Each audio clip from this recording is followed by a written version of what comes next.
بیٹھ جاتے تو بڑا کرم ہوتا آپ خدا کا. جو ہے آپ پیچھے گزارش کرتا ہوں کہ آپ لوگ سامنے آ کر کے بیٹھ جائیں. اعوذ باللہ من الشیطان الرجیم بسم اللہ الرحمن الرحیم ان اول الناس بابراہیم للذین اتبعوه وهذا النبی صدق اللہ العظیم. حضور علیہ السلام کی بارگاہ میں درود شریف پڑھیں. اللہم صلی علی سیدنا و مولانا محمد و علی صحبہ وسلم. صلاۃ و سلام علیک یا رسول اللہ صلی اللہ علیہ وسلم.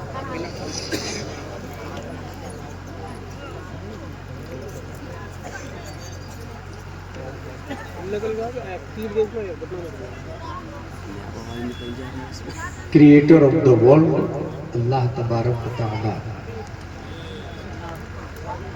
اور قرآن شریف میں اللہ تعالیٰ نے اپنے بارے میں فرمایا قل هو اللہ احد.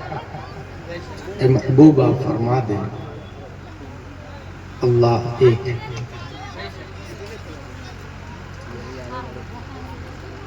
قل یہ قال یقول سے فعل امر ہے جس کے اندر انت کی ضمیر انت کا پروناؤن لازماً پوشیدہ ہے. Say you, O my prophet, peace and blessing be upon you. آپ فرما دیں. پروردگار عالم تو خود ہی فرما دینا اپنے بارے میں. قل هو اللہ احد. عالم تصور میں ایک جواب ہوگا کہ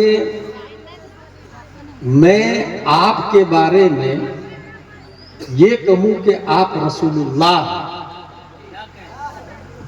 اور آپ میرے بارے میں یہ کہے کیونکہ آپ نے مجھے لائیو ہی دیکھا ہے شب معراج میں. اس لیے آپ چشمدید گواہی دے کہ اللہ ایک ہے.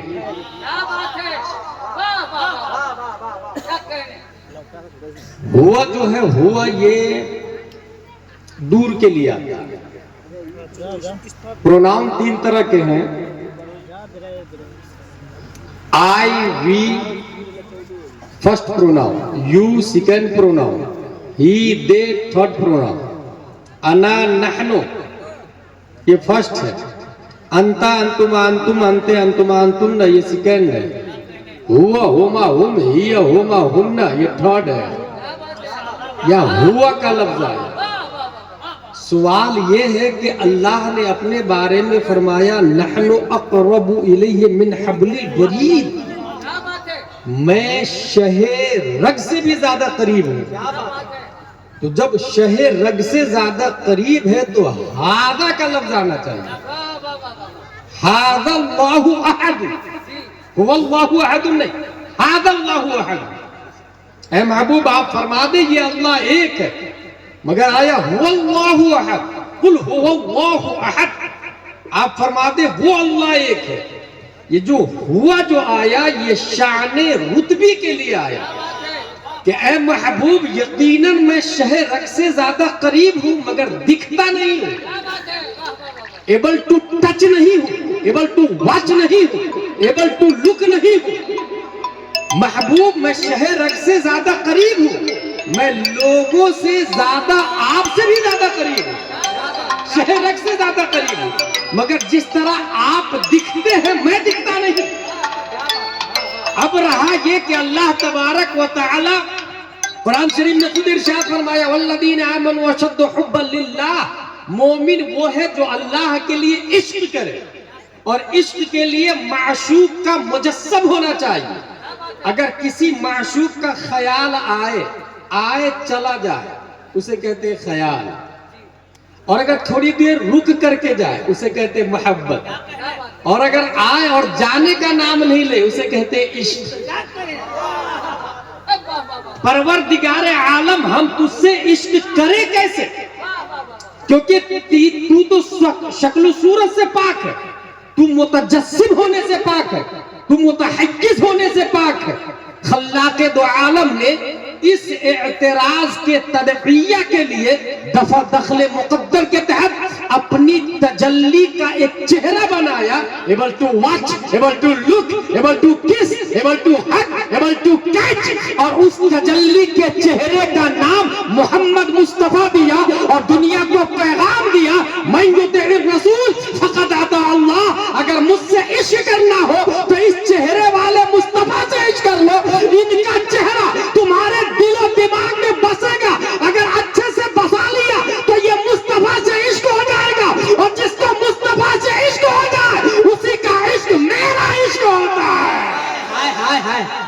زندہ باد. واہ واہ واہ واہ واہ واہ واہ واہ واہ. بخدا خدا کا یہی ہے در, نہیں اور کوئی مفر مکر.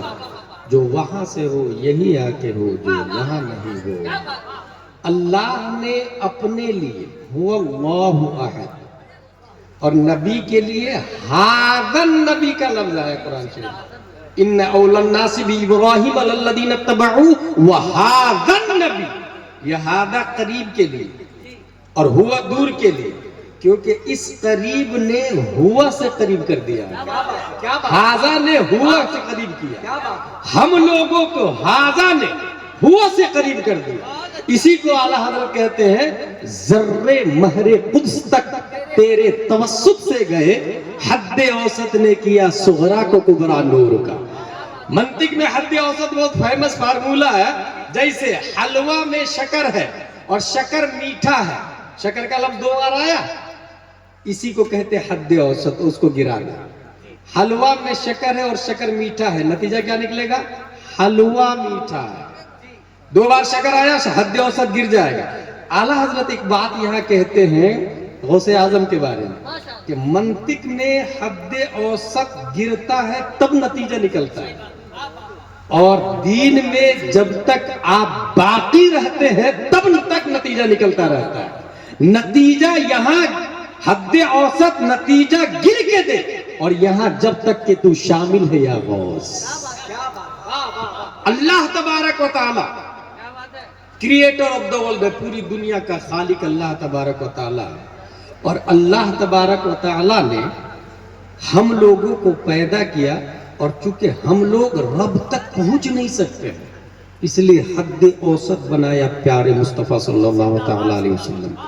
حضور صلی اللہ تعالی علیہ وسلم کیا ہے, اس حوالے سے اگر آپ کو سمجھنا ہو تو ایک لفظ ہے خلق.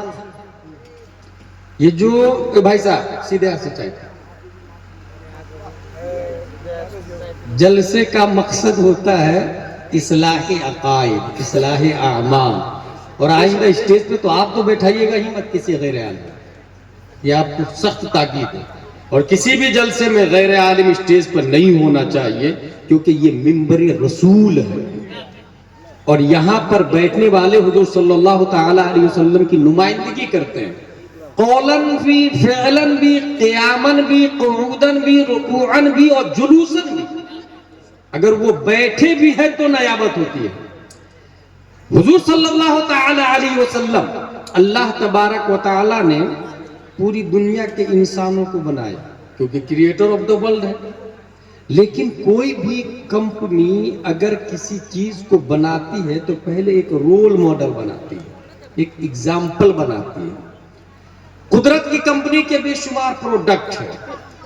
جس طریقے سے آئی فون کا 1 ہے, 2 ہے, 3 ہے, گاڑیوں میں 1G, 2G, 4G, 5G آ گیا, ایسے ہر چیز کے جب کچھ صفتیں بڑھا دی جاتی ہیں نام نیا دے دیا جاتا ہے. قدرت کی کمپنی کے بے شمار پروڈکٹ ہیں, اور قرآن شریف میں یہ بھی آیا وَيَخْلُقُ مَا لَا تَعْلَمُونَ, اور بھی پروڈکٹ اللہ کے ہیں جس کو ہم نہیں جانتے, اور اللہ تعالیٰ پیدا فرماتا ہے بہت سارے مخلوق ہے جو ہماری نظروں سے پوشیدہ ہے. لیکن اللہ تبارک و تعالیٰ نے انسانوں کی تخلیق سے قبل ایک ایگزامپل بنایا, ایک رول ماڈل بنایا, اور اس رول ماڈل کے اندر چونکہ ہمیں ہاتھ دینا تھا, اللہ نے انسان کو ہاتھ والا بنایا, اس لیے اس رول ماڈل کا ہاتھ بنایا. تو پوچھ کر کے بنایا کہ کیسا ہاتھ بناؤ, اور ایسا ہاتھ بنایا کہ ہاتھ جس سمت اٹھا غنی کر دیا, موج بحر سماحت پہ لاکھوں سزا. ہم لوگوں کو اللہ تعالیٰ نے آنکھ دی, اس لیے اللہ نے اس رول ماڈل میں آنکھ دی. اور کیسی آنکھ دی؟ ما زاغ البصر وما طغى, جس طرف اٹھ گئی دم میں دم آ گیا, اس نگاہ عنایت پہ لاکھوں سلام۔ اللہ نے ہم لوگوں کو ہونٹ دیے، ہونٹ، اس لیے اس ہونٹ کو بنانے سے پہلے رول ماڈل میں ہونٹ بنایا، اور ایسی ہونٹ بنایا کہ پتلی پتلی گلے قدس کی پتیاں، ان لبوں کی نزاکت پہ لاکھوں سلام۔ بلکہ حضرت عائشہ نے ایک باریک اشارہ کیا، کان خلقہ القرآن، نبی کا اخلاق سراپا قرآن مقدس ہے۔ حضور صلی اللہ تعالیٰ علیہ وسلم کا اخلاق، خلق پہلے اسٹرکچر کو بولا جاتا تھا، جس اسٹرکچر پر نبی صلی اللہ تعالیٰ علیہ وسلم ہیں یہ خلق ہے، لیکن بعد میں خلق کا اطلاق عادت پر ہونے لگا، صفت پر ہونے لگا۔ جیسے ایک مثال دے دوں، نعت صفت کو کہتے ہیں، لیکن اس وقت نعت اصطلاح ہے حضور صلی اللہ تعالیٰ علیہ وسلم کی خوبی بیان کرنے کی، حضور صلی اللہ تعالیٰ علیہ وسلم کے اوصاف بیان کرنے کو، حضور صلی اللہ تعالیٰ علیہ وسلم کی صفت۔ خود قرآن شریف میں اعلیٰ حضرت رضی اللہ تعالیٰ عنہ فرماتے ہیں، قرآن کی ہر آیت کے اندر میں 60,000 علوم و فنون، 60,000، اور ہر آیت میں نعت مصطفیٰ پنہا ہے۔ 77,450 کلمہ ہے، 6,616 آیتیں ہیں علامہ غلام رسول سعیدی کی تحقیق کے مطابق، اور ہر آیت میں نعت ہے۔ اس کا مطلب آج جو اسد بھائی ہیں یا کوئی بھی شاعر ہو، وہ جو نعت شریف پڑھتے ہیں، یہ نعت نبی سب سے پہلے اللہ نے بیان کی ہے، بعد میں حضرت حسان کی سنت بنی، سب سے پہلے تو اللہ نے نعت بیان کی۔ قرآن کی ہر آیت میں نعت نبی صلی اللہ تعالیٰ علیہ وسلم ہے۔ حضور صلی اللہ تعالیٰ علیہ وسلم آپ کے اخلاق کے بارے میں قرآن شریف کے اندر آیا، اِنَّكَ لَعَلَىٰ خُلُقٍ عَظِيمٍ۔ میں 10 سے 15 منٹ کی گفتگو کی ہیڈنگ دیتا ہوں، اخلاق مصطفیٰ۔ حضور صلی اللہ تعالیٰ علیہ وسلم کا اخلاق کیسا تھا؟ اس حوالے سے اشرفیہ کے سابق پرنسپل محمد احمد مصباحی صاحب کی کتاب اسلامی نظام اخلاق اور خلفائے راشدین کو پڑھنا بہت ضروری ہے۔ اس کے اندر یہ لکھا ہوا ہے کہ اخلاق کی کئی قسمیں، احیاء العلوم سے اخذ کیا ہوا ہے، اس میں سے اخلاق کی سب سے پہلی قسم ہے ایمان، اور بد اخلاقی کی پہلی قسم ہے الحاد۔ لہذا جتنے ایتھسٹ ہیں یہ سب بد اخلاق، جتنے ملحد ہیں، لادینیت اور دہریہ ہے، یہ سب کے سب بد اخلاق۔ اسی ایمان کی پہلی قسم اخلاق ہے۔ اسی سے یہ سمجھ میں آیا کہ کوئی وہابی دیوبندی اخلاق مند ہو ہی نہیں سکتا ہے، کیونکہ ایمان ہی نہیں۔ اور اخلاق اس وقت کام آئے گا، اخلاق ایک عبادت سے ہے، ایک صفت ہے، اور اس کے لیے موصوف کا ہونا ضروری ہے، اور موصوف ایمان ہے، اور صفت موصوف کے بغیر معرض وجود میں نہیں آ سکتی، یا یوں کہہ لیں کہ صفت فائدہ نہیں دے گی جب تک موصوف نہ ہو۔ ایمان نہ ہو تو جیسے نماز کام نہیں آتی ہے، اسے اخلاق بھی نہیں کام آئے گا۔ ظاہراً لوگ کہے بھی کہ وہ اخلاق مند ہے، حقیقت کے اعتبار سے اگر ایمان نہیں تو اخلاق کسی کام کا نہیں۔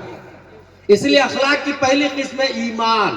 حضور صلی اللہ تعالیٰ علیہ وسلم کی لائی ہوئی باتوں کو ماننا، وہ بھی بغیر دیکھے ماننا، الذین یؤمنون بالغیب، بغیر دیکھے ماننا۔ حضور صلی اللہ تعالیٰ علیہ وسلم کے اخلاق میں سے ایک ہائی قسم ہے، حضور صلی اللہ علیہ وسلم کبھی جھوٹ نہیں بولتے تھے۔ لہذا ہمیں حضور صلی اللہ علیہ وسلم کے اخلاق کو اپنانا ہے، اور ہمیں جھوٹ نہیں بولنا ہے۔ خواہ وہ گھر سے نکلتے سمے بچہ نے پوچھا ابو کہاں جا رہے ہیں، ابھی آ رہا، غلط۔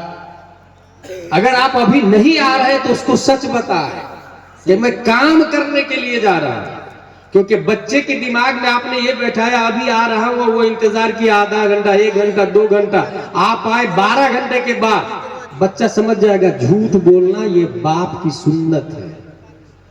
میرا باپ جھوٹ بولتا ہے کیونکہ اس نے بولا ابھی آ رہا ہوں، بڑا ہو کے وہ بھی بولے گا ابھی آ رہا ہوں، اور پھر وہ بھی ٹائم سے نہیں آئے گا۔ اخلاق نبی صلی اللہ تعالیٰ علیہ وسلم یہ ہے کہ آپ ایک جگہ تھے، ایک صحابی نے کہا میں آ رہا ہوں، 3 دن تک وہیں کھڑے ہو کے انتظار کرنے لگے۔ پیر کرم شاہ حضری نے ضیاء النبی کے اندر لکھا، آپ سوچ سکتے ہیں 3 دن تک وہیں کھڑے ہو کے انتظار کرنا۔ یہ ہے اخلاق مصطفیٰ صلی اللہ تعالی علیہ وسلم. ایک صحابہ ہے بہت حضور صلی اللہ تعالی علیہ وسلم کی مخالفت اور برائی کرتا تھا، سنتا تھا. اس نے دیکھا جلال میں آ کر کے، یا محمد مشتملت النساء علی ذی الہدى اقدم منک معاذ اللہ رب العالمین. اے محمد روئے زمین پر تجھ سے بڑا جھوٹا کوئی ہے ہی نہیں، معاذ اللہ رب العالمین. ایک کافر نے آ کے کہا، حضرت عمر وہیں تھے، فرماتے ہیں دعنی اقتلہ، مجھے اجازت دے میں اس کی گردن اتار دیتا ہوں. حضور صلی اللہ علیہ وسلم نے فرمایا نہ، کیونکہ نگاہ نبوت دیکھ رہی تھی، اگر یہ نہیں مانے گا تو اس کا بچہ کلمہ پڑھے گا. نگاہ نبوت یہ دیکھ رہی تھی کہ یہ عنقریب کلمہ پڑھنے والا ہے، اس لیے حضور صلی اللہ تعالی علیہ وسلم نے حضرت عمر کو منع کر دیا. اچھا، حضرت عمر کا کہنا دانی اقتل ہو، یہ بھی اخلاق ہے، بٹ یہ اخلاق عمر ہے. اور نگاہ نبوت سے دیکھ کر کے منع کر دینا یہ اخلاق مصطفیٰ ہے. اور ایک اور اخلاق عمر کی ایک اور مثال دوں. وہ آپ نے بھی سنا ہوگا اپنی مسجد کے امام صاحب سے. مسجد کے امام صاحب سے وہ لوگ سنتے ہیں جو جمعہ میں تقریر سے پہلے مسجد میں پہنچتے ہیں. اگر تقریر ہونے کے بعد مسجد میں پہنچا تو زندگی بھر ویسے کے ویسے رہ جائے گا. خطبہ عربی خطبہ کے وقت، عربی خطبہ جانتے وہ تقریر ہی ہے. حضور صلی اللہ علیہ وسلم تقریر کرتے تھے، وہ حضور صلی اللہ علیہ وسلم کی سنت ہے. اپنے لوگ عربی نہیں سمجھتے ہیں، یہ اپنی کم نصیبی ہے، ورنہ دراصل وہ حضور صلی اللہ علیہ وسلم تقریر کرتے تھے اور وہی تقریر کنٹینیو چلی آ رہی ہے. اس وجہ سے مصر میں جب ہم لوگ پڑھنے کے لیے گئے تو وہاں پر اردو میں تقریر تھوڑی ہوتی، وہی 2 خطبے ہوتے ہیں عربی والے جو حضور صلی اللہ علیہ وسلم کے زمانے سے رائج ہیں. جو لوگ مسجد میں تقریر سے پہلے پہنچتے ہیں تو ہر جمعہ میں 2-3 مسئلے بیان ہو ہی جاتے ہیں. تو مہینے میں 4 جمعے ہوئے، 3 ہی مسئلہ سیکھا آپ نے مہینے میں، 3 کو 4 سے انٹو کرے تو 12 مسئلے ہو جاتے ہیں. 12 مسئلوں کے آپ عالم بن جائیں. اور سیکھنے کی نیت سے آپ مسجد میں جائیں گے نا تو کبھی کسی عالم دین کی توہین نہیں کریں گے آپ. اور جو عالم دین کی توہین کرتا ہے یہ گمراہی کا پہلا اسٹیپ ہے. تب پھر دوسرے اسٹیپ، تیسرے اسٹیپ، چوتھے اسٹیپ، پھر امیر معاویہ تک جاتا ہے، پھر نبی تک پہنچتا ہے. اس لیے شروع ہی میں عالم دین سے متصف. ابھی حال ہی میں بنگلور میں جن لوگوں نے مفتی اختر حسین کے خلاف کیس کیا یا احتجاج کیا، یہ کون لوگ؟ یہ علماء سے دور لوگ. ان کو ضرب زید بھی نہیں پتا، الحمدللہ رب العالمین کا معنی بھی نہیں پتا، انہیں ڈھنگ سے مخرج بھی نہیں قافلہ آتا ہوگا. اس لیے آپ نے ویڈیو میں دیکھا ہوگا جو لوگ بول رہے ہیں نہ داڑھی شریف ہے، نہ ٹوپی شریف ہے، نہ لباس علماء شریف ہے، لباس فساق ہے. اور وہ لوگ یہی قیامت کی نشانی ہے. یہ کون لوگ ہوتے ہیں؟ جو تقریر کے بعد جمعہ میں پہنچتے ہیں، جو اپنے آپ کو سپیریئر سمجھتے ہیں. جو آدمی مسجد میں تقریر سے پہلے پہنچتا ہے وہ یقیناً اس بات کو اچھے سے جانتا ہوگا. حضرت عمر فاروق اعظم کے پاس ایک کیس پہنچا. وہ کیس یہ تھا کہ یہودی کا کھیت پہلے تھا، مسلم کا کھیت بعد میں تھا. حضرت محمد رسول اللہ صلی اللہ تعالی علیہ وسلم نے فیصلہ کر دیا پہلے پانی آب پاشی یہودی کے کھیت کی جائے گی، بعد میں مسلم کے کھیت کی ہوگی. وہ مسلم کو اطمینان نہیں ہوا. وہ کہا کہ عمر فاروق اعظم کے پاس چلتے ہیں. عمر فاروق اعظم کے پاس گئے کہ فیصلہ کر دیجئے، میرا کھیت ہے اور اس کا کھیت ہے. یہ کہہ رہا ہے کہ پہلے میری آب پاشی ہوگی اور میں کہہ رہا ہوں میری. نبی نے فیصلہ کر دیا اور نبی نے اس کے حق میں فیصلہ کیا. کس کے حق میں؟ یہودی کے حق میں. حضرت عمر فاروق اعظم سنے، بولے just a moment please, I am just coming back, انتظار کرو. اندر گئے، تلوار نکالے اور لائے اور مسلم کی گردن مار دی. اور پھر کہا جو نبی کا فیصلہ نہیں مانتا عمر کی تلوار اس کا فیصلہ کرتی ہے. تو حضرت عمر کا مارنا یہ اخلاق عمر ہے، یہ اخلاق عمر ہے، اس لیے کوئی غلط نہیں بول سکتا. اور حضرت عمر فاروق اعظم رضی اللہ تعالی عنہ ہر مذہب بلکہ ہر دین کا محدث ہوتا ہے، ہر نبی کا محدث ہوتا ہے. اسلام کا محدث عمر فاروق اعظم رضی اللہ تعالی عنہ. بلکہ نبی نے یہ فرمایا میرے بعد کوئی نبی ہوتا تو عمر نبی ہوتا. اسی سے اندازہ لگا، مگر نبوت کا دروازہ بند ہے. اس لیے عمر فاروق اعظم نبی کے دوست ہیں. اور اسی لیے یہ لوگ اخلاق میں بھی ایک ہوتا ہے نا کہ دوست قرآن شریف کی ایک آیت ہے یا ویلتا لیتنی لم اتخذ فلانا خلیلا، اے کاش میں فلاں کو دوست نہیں بنایا ہوتا۔ یہ جو دوست والی بات ہے نا، کبھی بھی آپ اگر اوریجنل دوست ہے تو اپنے دوست کو اچھائی کی دعوت دیں گے، اچھی عادت کی طرف مائل کریں گے، گناہوں سے روکیں گے، اور ہر معاملے میں، ہر وہ اچھا معاملہ۔ اللہ نے نبی کے دو دوست بنائے، ایک دوست ہے حضرت ابو بکر صدیق اور دوسرے دوست ہے حضرت عمر فاروق اعظم، اور اتنے اچھے دوست ہیں کہ حضرت عمر فاروق اعظم کی عمر بھی 63 سال ہے، حضرت ابو بکر کی عمر بھی 63 سال ہے، اور حضور صلی اللہ علیہ وسلم کی عمر شریف بھی 63 سال ہے۔ یہ 63 سال عمر ہونا، یہ دوستی من جانب اللہ ہے، من جانب اللہ، من جانب انسان نہیں ہے۔ آپ اپنی مرضی سے کرتا سلا سکتے ہیں سیم، ٹوپی پہن سکتے ہیں سیم، جوتا خرید سکتے ہیں سیم، لیکن عمر سیم ہو، یہ من جانب اللہ ہے۔ اور اللہ کو یہ دوستی اتنی پسند آئی کہ دفن بھی دونوں نبی کے آزو بازو میں، دفن بھی دونوں نبی کے آزو بازو۔ اخلاق بھی نبی کے طریقے کے مطابق، نبی نے جو فیصلہ کیا وہی کرنا، نبی نے جو کھایا وہی کھانا، نبی نے جس طریقے سے کھایا اس طریقے سے کھانا، یہ اخلاق مصطفیٰ کو ان لوگوں نے اپنایا۔ حضور صلی اللہ تعالی علیہ وسلم مشتملت النساء علی ذی لہدہ اکرم منکا، جو ہی یہ جملہ کہا اس کافر نے، حضرت عمر نے اجازت لی تلوار سے گردن مار دے، تو آپ نے کہا نہیں۔ پھر اس کے پاس ایک گوہ تھا، گوہ ایک جانور کا نام ہے، یہ جانور گرگٹ سے بڑا ہوتا ہے اور مگرمچھ سے چھوٹا ہوتا ہے، شکل ویسی ہوتی ہے، سال میں ایک قطرہ پیشاب کرتا ہے۔ امام اعظم کے یہاں کھانا جائز نہیں ہے، امام شافعی کے یہاں کھانا جائز ہے۔ وہ آستین میں گوہ کا شکار کر کے لایا تھا، نبی کی قدموں میں پھینکا اور کہا لا اومن حتی یؤمن ھذا الضب، میں اس وقت تک ایمان نہیں لاؤں گا جب تک یہ گوہ ہی ایمان نہیں لے آتا، جانور ایمان نہیں لے آتا۔ حضور صلی اللہ تعالی علیہ وسلم سیدھا سوال کرتے ہیں اس گوہ سے، گوہ من تعبد، اے گوہ تو کس کی پوجا کرتا ہے، تو کس کی عبادت کرتا ہے؟ وہ جانور جواب دیتا ہے الذی فی السماء عرشہ وفی البحر سبیلہ وفی الجنت رحمتہ وفی النار عقابہ، میں اس کی عبادت کرتا ہوں، فی السماء عرشہ، آسمان پر جس کا عرش ہے، جنت میں جس کی رحمت ہے، جہنم میں جس کا عقاب ہے، سمندر میں جس کے لیے راستہ ہے۔ حضور صلی اللہ علیہ وسلم دوسرا سوال کرتے ہیں Who am I؟ من انا، میں کون ہوں؟ وہ جانور بولتا ہے انت رسول رب العالمین قد افلح من صدقک وقد خاب من کذبک، آپ پوری دنیا کے پالن ہار کے رسول ہیں، جس نے آپ کو مانا وہ کامیاب ہے اور جو میں نہیں مانا وہ تباہ و برباد ہے۔ یہ جملہ سن کر کے اخلاق مصطفیٰ دیکھیں، حضور صلی اللہ تعالی علیہ وسلم کے کیریکٹر اور رسالت کی گواہی ایک جانور دیا۔ جانور کا مالک سوچتا ہے کہ میں شکار کر کے لایا اور نبی کی تعریف کر رہا ہے، اور کمنڈمنٹ تھا، وعدہ تھا۔ عرب کی ایک خاصیت تھی زمانہ جاہلیت۔ زمانہ جاہلیت کس کو کہتے ہیں؟ اسلام سے، اعلان اسلام سے پہلے کے دور کو زمانہ جاہلیت کہا جاتا ہے۔ اور حضور صلی اللہ علیہ وسلم نے 40 سال کے عمر شریف میں اعلان نبوت کیا، 40 سال کے عمر شریف میں۔ اعلان نبوت سے پہلے یہ زمانہ جاہلیت ہے۔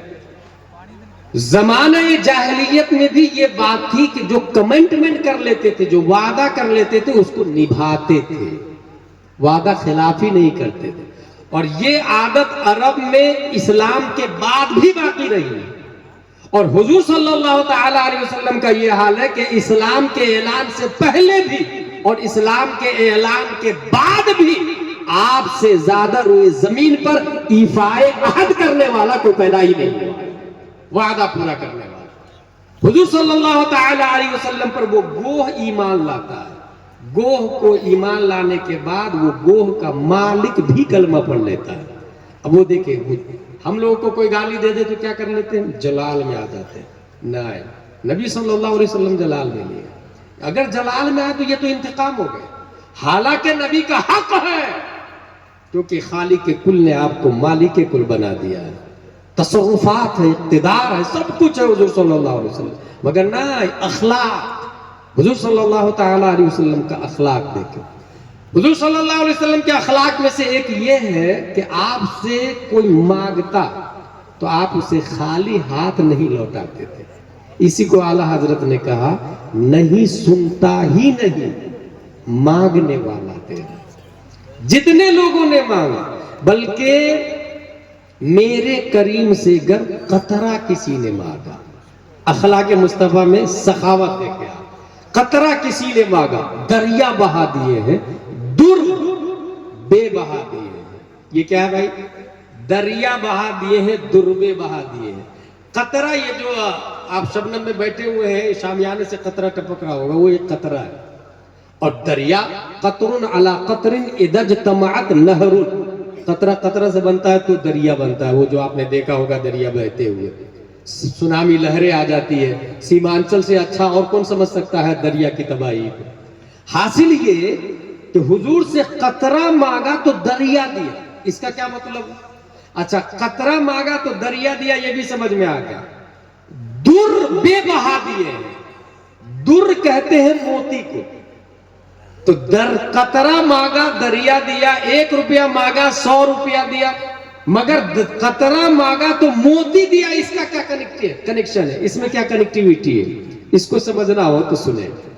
ایک موسم ہے جس کو کہتے ہیں نیسا، نیسا کے موسم میں ابر نیسا ہوتا ہے، نیسا کا بادل، اس موسم میں سمندر میں سیپ اپنا منہ کھول کر کے سطح آب بحر پہ ایسے ہوتا ہے، ایسے سمندر میں سیپ منہ کھولے ہوا ہوتا ہے۔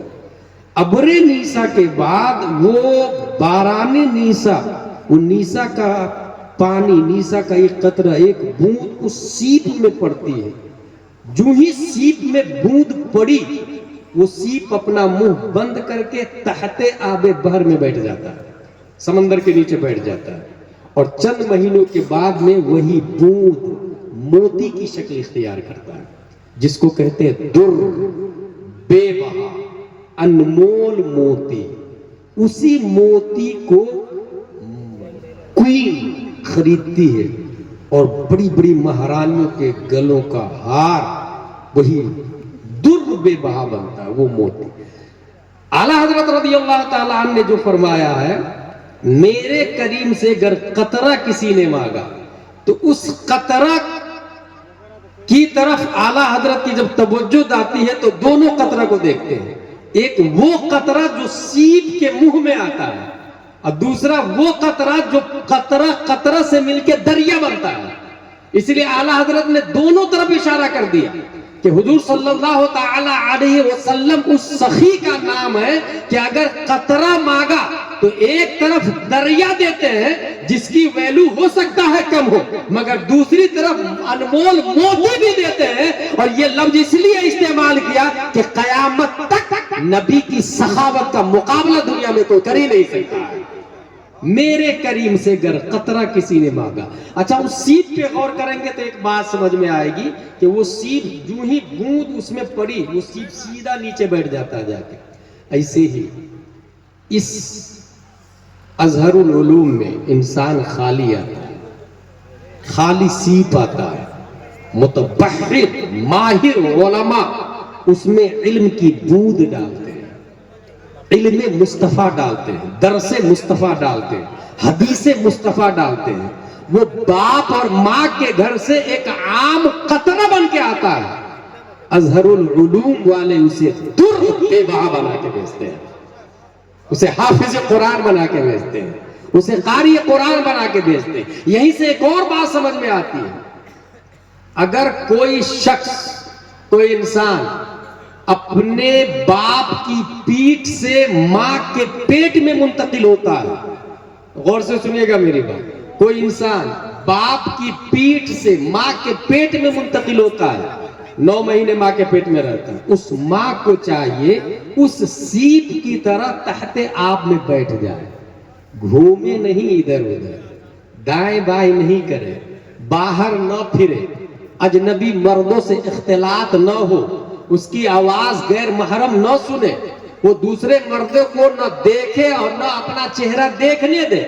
وہ سیپ سے موتی اس وقت نکلتا ہے جب وہ ابر نیسا کی ایک بوند لے کے سنبھال کر تحت آب میں بیٹھ جاتا ہے.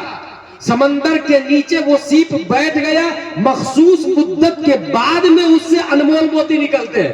ایسے ہی جو ماں اپنے بچے کو شکم صلب پدر سے اپنے شکم میں منتقل ہونے کے بعد میں اپنے گھر کے کونے میں بیٹھ جاتی ہے, قرآن کی تلاوت کرتی ہے, نعت نبی پڑھتی ہے, سورہ یاسین پڑھتی ہے, سورہ بقرہ پڑھتی ہے, سورہ مائدہ پڑھتی ہے, ہدایت کے بخشش کا مطالعہ کرتی ہے, سامان بخشش کا مطالعہ کرتی ہے, سفینہ بخشش کا مطالعہ کرتی ہے. اب جو بچہ پیدا ہوگا وہ عام بچہ نہیں ہوگا, وہی بچہ کبھی مجاہد ملت بن کے پیدا ہوتا, کبھی تاج الشریعہ بن کے پیدا ہوتا, تو کبھی وقت کا مفتی اعظم بن کے پیدا ہوتا.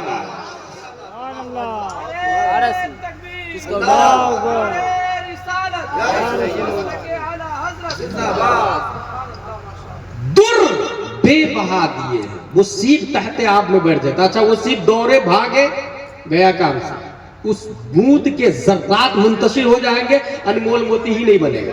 ڈاکٹر اقبال نے یہاں ایک بات کہی ہے, اگر پندے زدرویش پذیری ہزار امت بمیرت تو نمیری. اے خاتون اسلام, اگر کسی نیک آدمی کی نصیحت قبول کرنا چاہتی ہے تو سن, ہزاروں لوگ مرتے ہیں مگر آپ نہیں مریں گے. بطولی باش و پنہا شو ازی عصر, صفت فاطمہ کو اپنا لے اور دنیا سے پوشیدہ ہو جائے کہ در آگوش شبیر بگیری, تاکہ آپ کے آگوش میں بھی وقت کا شبیر جنم لے, آپ کے آگوش اور پیٹ سے بھی وقت کا شبیر پیدا ہو. حاصل کلام یہ, حضور صلی اللہ تعالی علیہ وسلم کا اخلاق جو کہ قیامت تک کے لیے آپ آئیڈیل اور ایگزامپل ہے. اس لیے اچھا اخلاق دو طرح کے ہوتے ہیں, ایک وہ اخلاق جس کو سب نے دیکھا, اور ایک وہ اخلاق جو رات میں ہوتا ہے, اس کو سب نہیں دیکھتے. نبی دن میں کیا کرتے تھے, نبی کا اخلاق دن میں کیسا تھا, حضرت ابوبکر سے پوچھے وہ بیان کریں گے, حضرت عمر بیان کریں گے. 1,24,000 صحابہ کی کوانٹیٹی ہے, وہ حضور صلی اللہ علیہ وسلم کے اخلاق کو بیان کرتے ہیں کہ نبی کیا کرتے تھے. لیکن نبی رات میں کیا کرتے تھے؟ اگر ایک بیوی ہو تو سیٹنگ ہو جائے گی, 2 بیوی ہو ہماری اور آپ کی تو سیٹنگ ہو جائے گی, 3 ہو تب بھی سیٹنگ ہو جائے گی, 3 سے زیادہ ہو تب سب کو اتفاق نہیں کر سکتے آپ کے میرے عیب کو چھپا لینا, سب کو کنونس نہیں کر سکتے. اللہ نے نبی کو قیامت تک کے لیے رول ماڈل اور آئیڈیل بنایا ہے. اس لیے آپ کی جلوت کو لاکھوں صحابہ بیان کرنے کے لیے تھے, رات کی تاریکی کو بیان کرنے کے لیے, رات کے کیریکٹر کو بیان کرنے کے لیے اللہ نے 1 سے زیادہ ازواج کی اجازت دی ہے, 1 سے زیادہ ازواج کی اجازت دی ہے.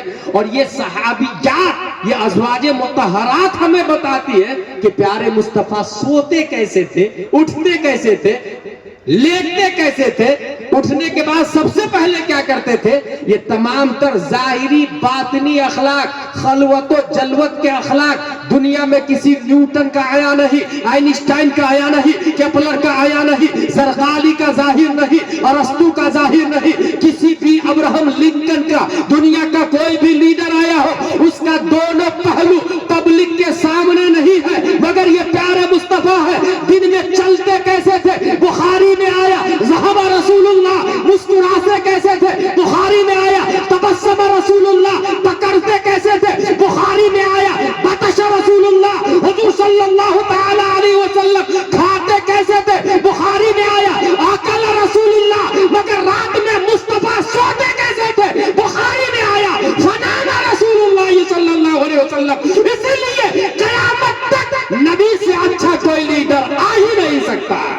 نعرہ تکبیر, نعرہ رسالت, علماء اہل سنت. اسی کو اعلیٰ حضرت نے فرمایا, لم یات نظیرک فی نظری مثل تو نشر پیدا جانا,